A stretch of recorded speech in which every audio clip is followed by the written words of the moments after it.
अब आता है क्रेडिट और मार्केटिंग रूरल एरियाज में। जो ग्रोथ है रूरल इकोनॉमी की, वो पूरी तरह से निर्भर करती है कि कितना कैपिटल समय समय पर लगाया जा रहा है, ताकि हमें ये पता चल सके कि एग्रीकल्चर में प्रोडक्टिविटी ज़्यादा हो या नॉन एग्रीकल्चर सेक्टर्स में। क्योंकि जो समय होता है क्रॉप को बोने में या उसकी इनकम जो है मिलने में प्रोडक्शन के बाद, वो बहुत लंबा होता है। फार्मर्स जो हैं वो उधार लेते हैं अलग अलग सोर्सेज से, ताकि अपने वो जो इनिशियल इन्वेस्टमेंट है बीज पे, फर्टिलाइजर्स पे या इम्प्लीमेंट्स पे, या और जो फैमिली खर्चे होते हैं मैरिज, डेथ या रिलीजियस सेरेमनीज, उनके लिए जो है पूरा करने के लिए फार्मर्स उधार लेते हैं।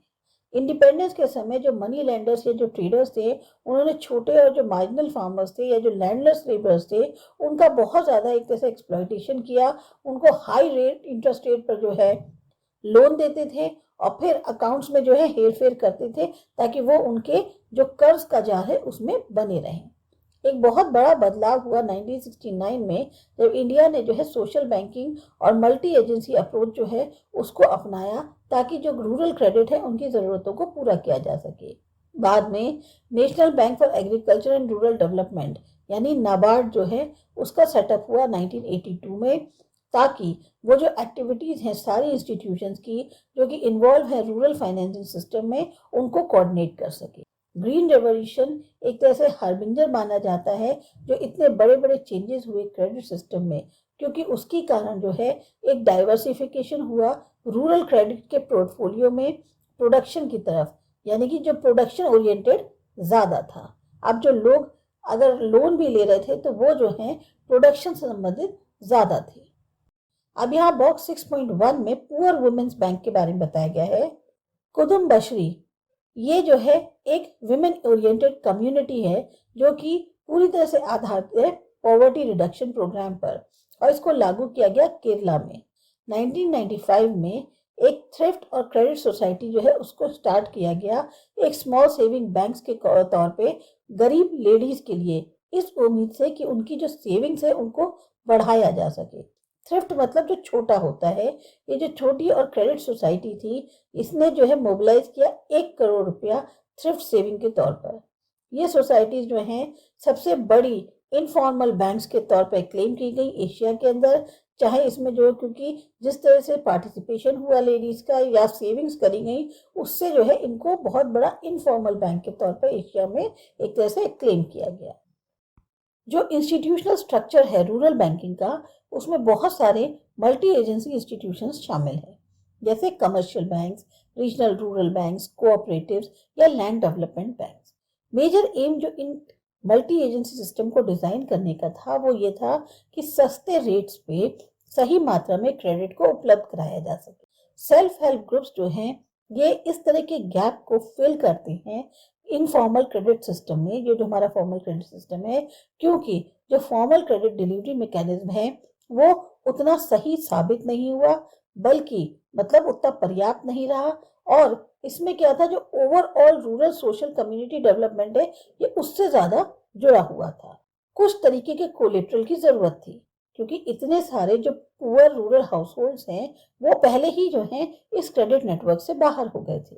तो ये सेल्फ हेल्प ग्रुप है, ये प्रमोट करते हैं छोटा लेकिन कम मात्रा में एक तरह से मिनिमम कंट्रीब्यूशन हर एक मेंबर के द्वारा। जो भी मनी इकट्ठा होता है उसमें क्रेडिट जो है उस नीडी मेंबर को दिया जाता है जिसको उसकी जरूरत है, और उसको फिर उसको रीपे करना होता है छोटी छोटी इंस्टॉलमेंट्स में रीजनेबल इंटरेस्ट रेट पर। मार्च एंड 2003 तक लगभग 7 लाख से ज्यादा एसएचजी ग्रुप्स थे जिनको क्रेडिट से जोड़ा गया था।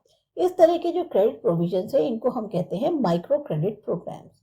एसएचजी ने काफी मदद करी वुमेन के एम्पावरमेंट में, लेकिन जो बोरोइंग्स थी वो मेनली किस तक कन्फाइंड थी, कंजम्पशन पर्पस तक, और बहुत कम प्रोपोर्शन जो है वो बोरो किया जा रहा था एग्रीकल्चर पर्पस के। मतलब जो भी सेविंग्स थी उनका इस्तेमाल अपने कंजम्पशन के लिए, जरूरतों को पूरा करने के लिए ले रहे थे, बजाय एग्रीकल्चर पर्पस के लिए। अब देखते हैं रूरल बैंकिंग एक क्रिटिकल उसका अप्रेजल यानी जजमेंट क्या है।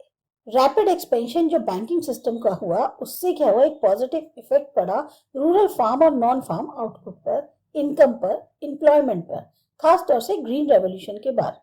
इससे फार्मर्स को जो है मदद मिली कि उनको सर्विसेज और क्रेडिट फैसिलिटीज मिल पाई, साथ ही साथ बहुत वैरायटी लोन्स की मिली ताकि वो अपनी जो प्रोडक्शन की जरूरतें हैं उनको पूरा कर पाए। पहले होता था सूखा पड़ जाता था, अकाल हो जाता था, ये सब अब घटनाएं पास्ट की हो गई थी, क्योंकि हमने अब आज की डेट में फूड सिक्योरिटी हासिल कर ली है, जो इसमें हमें दिखती है इतना ज्यादा जो बफर स्टॉक है हमारे पास ग्रेन्स का, उसके कारण। पर तब भी बैंकिंग सिस्टम के साथ सब कुछ सही नहीं है। ये इस वजह से क्योंकि जो पहले के क्रेडिट इंस्टीट्यूशंस थे उनकी जो परफॉर्मेंस थी वो इतनी अच्छी नहीं थी, और जो ओवरड्यू इंस्टॉलमेंट्स थी फार्मर्स के कारण वो बहुत ज्यादा थी।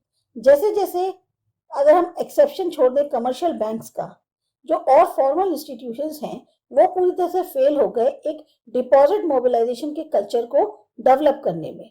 जो जरूरी बोरोवर्स हैं उनको लेंड करना या इफेक्टिव तौर पे लोन को रिकवर करना, उसमें वो फेल हो गए। एग्रीकल्चर जो लोन डिफॉल्ट रेट्स थे अब वो इतने ज्यादा थे, और बहुत सारी स्टडीज ये भी बताती है लगभग 50% जो डिफॉल्टर्स थे उनको जो है कैटेगराइज करा जा सकता है विलफुल डिफॉल्टर्स में। मतलब एक तरह की वो थ्रेट है, एक डेंजर है जो स्मूथ फंक्शनिंग हो रही है बैंकिंग सिस्टम की, और उसके लिए और साथ ही साथ उसको कंट्रोल करने की बहुत ज्यादा जरूरत थी, क्योंकि जो एग्रीकल्चर फार्मर्स थे वो लोन पे ही नहीं कर पाते थे और बहुत ज्यादा जो है एक तरह से डिफॉल्टर बन जाते थे। तो जो एक्सपेंशन और प्रमोशन हुआ रूरल बैंकिंग सेक्टर का, उसने एक तरह से चेंजेस के बाद भी वो पीछे ही रहा। इस सिचुएशन को इम्प्रूव करने के लिए अब बैंक्स को जरूरत थी कि वो चेंज करें अपनी अप्रोच को। खाली लेंडर ही नहीं रहे कि रिलेशनशिप बनानी है बैंकिंग को बोरोवर्स के साथ, बल्कि एक हैबिट को डेवलप करें जिसमें थ्रिफ्ट और एफिशिएंट इस्तेमाल किया जाए फाइनेंशियल रिसोर्सेज का, ताकि फार्मर्स को भी जो है थोड़ा जो उनकी स्कीम्स वगैरह हैं या जो उनके नए जो वो स्कीम्स ला रहे हैं उन्हें, ताकि फार्मर्स को हेल्प मिल सके, उसको भी थोड़ा सा इनहेंस करने की जरूरत थी। अब बात करते हैं एग्रीकल्चरल मार्केट सिस्टम की। आपने कभी अपने आप से पूछा है कि कैसे ये जो फूड ग्रेन्स हैं, वेजिटेबल्स हैं, फ्रूट्स हैं जो कि हम डेली यूज करते हैं, हम अलग अलग कंट्री के हिस्सों से आते कैसे हैं? जिस मैकेनिज्म के थ्रू ये जो गुड्स हमारे पास पहुंचते हैं अलग प्लेसेस से, ये डिपेंड करते हैं मार्केट चैनल पर। एग्रीकल्चर मार्केटिंग एक ऐसी प्रोसेस है जिसमें assembling, storage, processing, transportation, packaging, grading, distribution अलग अलग एग्रीकल्चर कमोडिटीज का पूरी कंट्री के क्रॉस जो है इन्वॉल्व है। इंडिपेंडेंस से पहले फार्मर्स जो है जब अपनी प्रोड्यूस को बेचते थे ट्रेडर्स को, तो उनको जो है सही उनका दाम जो वेट है वो नहीं तोला जाता था, अकाउंट्स में मैनिपुलेशन किया जाता था। तो फार्मर्स जिनके पास सही इंफॉर्मेशन नहीं होती थी कि क्या दाम चल रहे हैं मार्केट में, उनको मजबूर किया जाता था कि लो प्राइसेस पर आप अपनी प्रोड्यूस को बेच दें। साथ ही साथ उनके पास कोई प्रॉपर स्टोरेज फैसिलिटीज नहीं होती थी कि वो अपनी प्रोड्यूस को जो है जमा करके रख सके कि बाद में जब अच्छे दाम मिले तब बेच देंगे। आज भी 10% से ज्यादा ऐसे गुड्स प्रोड्यूस होते हैं फार्मर्स के या फार्म्स पे जो वेस्ट हो जाते हैं क्योंकि स्टोरेज की कमी है। इसीलिए स्टेट इंटरवेंशन बहुत ज्यादा जरूरी हो गया था ताकि जो प्राइवेट ट्रेडर्स हैं उनकी एक्टिविटीज को रेगुलेट किया जाए।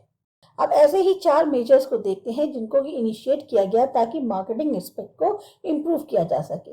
पहला कदम जो था वो था मार्केट्स को रेगुलेट करने के लिए कुछ ऑर्डर और ट्रांसपेरेंट मार्केटिंग कंडीशंस क्रिएट करना। ये पॉलिसी से फार्मर्स को भी और कंज्यूमर्स दोनों को ही फायदा हुआ। पर अभी भी जरूरत थी कि लगभग 27,000 रूरल पीरियोडिक मार्केट्स को डेवलप किया जाए रेगुलेटेड मार्केट प्लेसेस पे, ताकि जो रूरल मार्केट्स हैं उनका पूरा पोटेंशियल जो है वो यूज हो सके।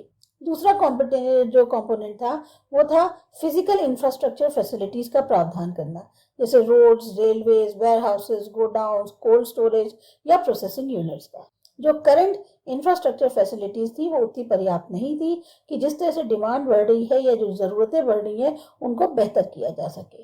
कोऑपरेटिव मार्केटिंग, फेयर प्राइसेस को जो फार्मर प्रोडक्ट्स हैं उन चीजों के लिए बिल्कुल सही सोच के थर्ड एस्पेक्ट माना गया गवर्नमेंट के इनिशिएटिव का। जो सक्सेस है मिल्क कोऑपरेटिव्स का ट्रांसफॉर्म करने में सोशल और इकोनॉमिक लैंडस्केप गुजरात के या और जो पार्ट्स हैं उस कंट्री के, वो एक तरह से हम आइडियल कह सकते हैं जो रोल है कोऑपरेटिव्स का उनके लिए। पर जो कोऑपरेटिव्स है उनको भी एक सेटबैक जो है झेलना पड़ा, क्योंकि रिसेंट पास्ट में अपर्याप्त कवरेज हो रहा था फार्मर मेंबर्स का। लिंक जो है उसकी कमी थी मार्केटिंग और प्रोसेसिंग कॉर्पोरेटिव्स के बीच में, या जो फाइनेंशियल मैनेजमेंट है वो उतना एफिशिएंट नहीं था। चौथा एलिमेंट था पॉलिसी इंस्ट्रूमेंट्स, जैसे कि एश्योरेंस होगी मिनिमम सपोर्ट प्राइसेस जो हैं 24 एग्रीकल्चर प्रोडक्ट्स के लिए, मेंटेनेंस बफर स्टॉक्स का व्हीट और राइस का फूड कॉर्पोरेशन ऑफ इंडिया के द्वारा, या डिस्ट्रीब्यूशन जो फूड ग्रेन्स और शुगर का था पीडीएस के थ्रू। ये इंस्ट्रूमेंट्स का मेन एम क्या था कि इनकम जो है फार्मर्स की उसको प्रोटेक्ट करना और फूड ग्रेन्स को जो है सब्सिडाइज रेट पर गरीब को प्रोवाइड कराना। फिर भी गवर्नमेंट की दखलंदाजी के बाद भी जो प्राइवेट ट्रेड थे, यानी कि मनी लेंडर्स थे या रूरल पॉलिटिकल एलीट्स थे, बड़े बड़े मर्चेंट्स थे, रिच फार्मर्स थे, अभी भी वो एग्रीकल्चर मार्केट को डोमिनेट कर रहे थे। जो क्वांटिटी थी एग्रीकल्चर प्रोडक्ट्स की जो कि हैंडल करी जा रही थी गवर्नमेंट एजेंसीज के और कंज्यूमर कोऑपरेटिव्स के द्वारा, उसमें जो है सिर्फ 10% ही आते थे, जबकि पूरे रेस्ट जो है वो प्राइवेट सेक्टर हैंडल कर रहा था। एग्रीकल्चर मार्केटिंग जो है उसने एक बहुत लंबा सफर तय किया है गवर्नमेंट की इंटरवेंशन के बाद कई सारे फॉर्म्स में। जो बहुत तेजी से कमर्शियलाइजेशन हो रहा है एग्रीकल्चर का, आज का जो दौर है ग्लोबलाइजेशन का, उसके कारण बहुत सारी अपॉर्चुनिटीज जो हैं एग्रो बेस्ड प्रोडक्ट्स को दी जा रही हैं प्रोसेसिंग के थ्रू, और इनको बढ़ावा देने की जरूरत है। जागरूकता भी होनी चाहिए, ट्रेनिंग भी देनी चाहिए फार्मर्स को, ताकि वो अपनी मार्केटिंग एबिलिटी को इम्प्रूव कर सकें। अब ऑल्टरनेट मार्केटिंग चैनल्स जो उभर रहे हैं उनके बारे में बात करते हैं। ये भी एक बात का एहसास हुआ है कि अगर फार्मर्स डायरेक्टली अपनी प्रोड्यूस को कंज्यूमर्स को बेचते हैं तो उसका जो शेयर है वो प्राइस जो पे करी जाती है कंज्यूमर्स के द्वारा उसमें बढ़ जाएगा। अब एग्जांपल्स जो है इस तरह के चैनल्स हैं, जैसे अपनी मंडी पंजाब, हरियाणा और राजस्थान में, हादासपर मंडी पुणे में, रायथू बाजार वेजिटेबल और फ्रूट मार्केट है आंध्र प्रदेश में, उजावर संडीज ये फार्मर मार्केट है तमिलनाडु में। कई सारे नेशनल और मल्टीनेशनल फास्ट फूड चेन्स जो हैं अब वो कांटेक्ट कर रही हैं, अलायंस कर रही हैं फार्मर्स के साथ, ताकि उनको इनकरेज किया जा सके कि वो फार्म प्रोडक्ट्स जो है उनको कल्टीवेट करें, जैसे वेजिटेबल्स फ्रूट्स हैं उस क्वालिटी की जो कि क्या कहते हैं कंपनीज चाहती हैं। और इसके लिए वो उनको सीड्स ही नहीं बल्कि और इनपुट्स भी दे रही हैं। साथ ही साथ ये भी बता रहे हैं कि जो भी तुम्हारी प्रोड्यूस होगी पहले से जो प्राइसेस डिसाइडेड है उस पर उसको वो पूरा ले लेंगी। ऐसे अरेंजमेंट्स काफी मदद करेंगे रिड्यूस करने में जो प्राइस रिस्क है फार्मर्स के उनको भी, और साथ ही साथ एक्सपेंड करेंगे मार्केट को फार्म प्रोडक्ट्स के लिए। अब इसके बाद जो हमारा अगला टॉपिक है वो है डाइवर्सिफिकेशन और प्रोडक्टिव एक्टिविटीज। ये करते हैं अगले वीडियो में।